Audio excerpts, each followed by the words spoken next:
Hello friends, welcome to Zana's recipes.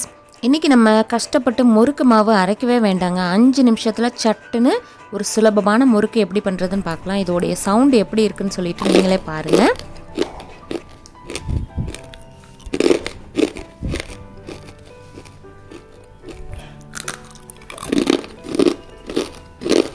Okay friends, 5 நிமிஷத்தில் செய்யக்கூடிய முறுக்கு பண்ணுறதுக்கு முன்னாடி நம்ம சேனல் Zana's ரெசிபி இன்னும் சப்ஸ்கிரைப் பண்ணாதவங்க சப்ஸ்கிரைப் பண்ணிவிட்டு பக்கத்தில் இருக்க பெல் ஐக்கானை கிளிக் பண்ணுங்கள்.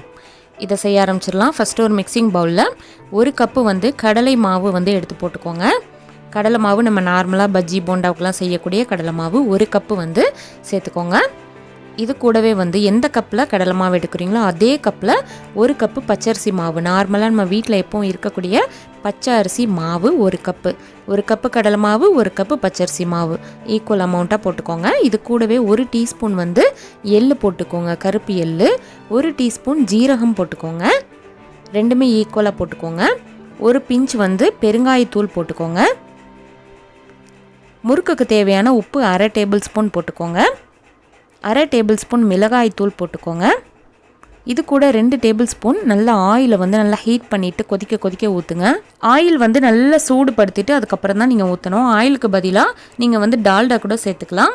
இப்போ ஆயில் சேர்த்ததுக்கப்புறம் ஸ்பூனை வச்சு நல்லா கிளறிக்கோங்க. இப்போ இந்த அளவுக்கு கிளறியாச்சு. இதுக்கு தண்ணி 1 டம்ளரில் நான் தண்ணி, பச்சை தண்ணி, நார்மலாக பச்சை தண்ணி எடுத்துகிட்டு இது போல் நல்லா கொஞ்சம் கொஞ்சமாக தெளித்து நீங்கள் நல்லா பிசைஞ்சுக்கோங்க.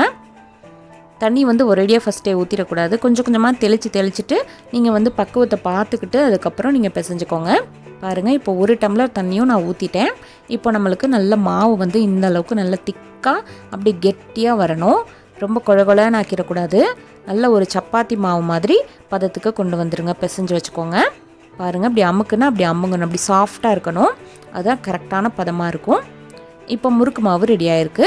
இப்போ அடுத்ததான் முறுக்கு பிழிய ஆரம்பிச்சிடலாம். இது போல் அச்சு எல்லார் வீட்லையும் இருக்கும். முறுக்கு அச்சுன்னு சொல்லிட்டு கடைகளில் கிடைக்கும், அதை வாங்கிக்கோங்க. இது போல் 1 ஸ்டார் இருக்கக்கூடிய ஒத்த அச்சு எடுத்துக்கோங்க. இன்றைக்கி நம்ம இந்த ஒத்த அச்சில் தான் நம்ம செய்ய போகிறோம். இப்போ மாவு பிசைஞ்சு வச்சுருக்கிறதுல ஒரு துண்டு, ஒரு சின்ன பால்ஸ் மாதிரி எடுத்துகிட்டு நல்லா இது போல் கொழக்கட்டை மாதிரி உருட்டிக்கிட்டு இந்த அச்சுக்குள்ளே போட்டுருங்க. போட்டுட்டு நல்லா அமுக்கி விட்டுட்டு நம்ம முறுக்கு பிழிய ஆரம்பிச்சிடலாம். மாவை நல்லா டைட்டாக அமுக்கிட்டு அதுக்கப்புறமா இது போல் நல்லா டைட் பண்ணிக்கோங்க. டைட் பண்ணிக்கிட்டு அதுக்கப்புறமா வீட்டில் இருக்கக்கூடிய ஒரு தட்டு, சின்ன சின்ன தட்டை எடுத்து வச்சுட்டு அது மேலே லைட்டாக ஆயிலை தடவி அப்ளை பண்ணி க்ரீஸ் பண்ணி வச்சுக்கோங்க. இப்போ முறுக்கு பிழிய ஆரம்பிச்சிடலாம். பாருங்கள், இது போல் அப்படி நல்ல நிதானமாக அப்படியே கையில் பேலன்ஸ் பண்ணிக்கிட்டே நீங்கள் புழியணும். பிகினர்ஸ்க்காக சொல்கிறேன். ஃபஸ்ட்டு உங்களுக்கு புளிய வரல அப்படின்னா நீங்கள் கொஞ்சம் கொஞ்சமாக ட்ரை பண்ணிக்கிட்டு பிழிய ஆரம்பிச்சிடலாம். இது போல் ரவுண்ட் ஷேப்பாக பிழிஞ்சுக்கோங்க. இதே போல் நான் எல்லா தட்டுகள்லையும் பிழிஞ்சு ரெடியாக எடுத்து வச்சுக்க போகிறேன். உங்களுக்கு ஒரு 4-5 லேயர் பிழியணும் அப்படின்னாலும் பிழிஞ்சுக்கோங்க. சின்ன முறுக்காக பிழிகிறதா இருந்தாலும் பிழிஞ்சுக்கோங்க. இப்போ நம்மளுக்கு முறுக்கு எல்லாமே ரெடியாக இருக்குது. இப்போ ஆயிலை நல்லா ஹீட் பண்ணிக்கோங்க. நல்லா சூடாக இருக்கணும் ஃபஸ்ட்டு முறுக்கு போடும்போது. இப்போ நம்ம பிழிஞ்சு வச்சுருக்கதை எடுத்து அப்படியே கவிழ்த்து போடுங்க. உங்கள் கடாய் சைஸை பொறுத்து முறுக்கு கூடவோ குறைச்சோ போட்டுக்கோங்க. 2 பக்கமும் நல்லா செவக்க வர்ற வரைக்கும் நீங்கள் திருப்பி போட்டு வேக விடுங்க ஃப்ரெண்ட்ஸ். பாருங்கள், 2 பக்கமும் நல்ல கலர் வரணும். இப்போ இந்த முறுக்கு வெந்துருச்சு பாருங்கள். இதே மாதிரி எல்லா கலர்லேயும் உள்ள முறுக்கையும் நம்ம வேக வச்சு எடுத்துக்கலாம். சூப்பரான முறுக்கு நல்லா மொறுன்னு நம்மளுக்கு ரெடி ஆகிடுச்சு.